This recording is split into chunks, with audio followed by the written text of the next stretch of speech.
Il commissario europeo ha detto ancora qualche anno fa chiaramente: mettetevi assieme perché i contributi della comunità europea andranno dirottati a quei territori dove le società si metteranno assieme. Detto, fatto, il Veneto è una delle prime regioni a sintonizzarsi sulla lunghezza d'onda dettata dall'Europa, l'associazione tra imprese dello stesso territorio. Oggi a Bruxelles la presentazione ufficiale di TUN Veneto, acronimo che sta per Territory Utilities Network, vale a dire la rete di multi-utility delle province di Treviso e Belluno, importanti realtà dei servizi, dei trasporti e dell'energia come Ascotrade, capofila del progetto, ATS, Contarina, Safno, MOM e altri.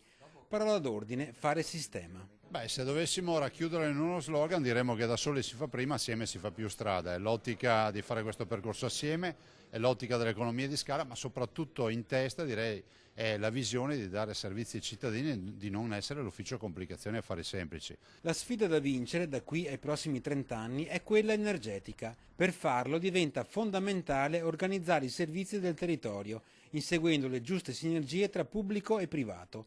Un matrimonio tra imprese che, si spera, porterà vantaggi anche e soprattutto al cittadino, sia in termini di risparmio che di accesso semplificato ai servizi. Sarà un cambio di paradigma totale, per cui l'energia sarà quella del sole sicuramente, ma già i primi messaggi ci arrivano oggi con la mobilità elettrica. Pensiamo ad esempio ai big data, che sono strumenti che oggi sono in mano ai grossi colossi, penso a Google, penso ad Amazon, e invece potrebbero essere gestiti da queste società, portando dei vantaggi economici sia alle società, ancora una volta, sia ai cittadini.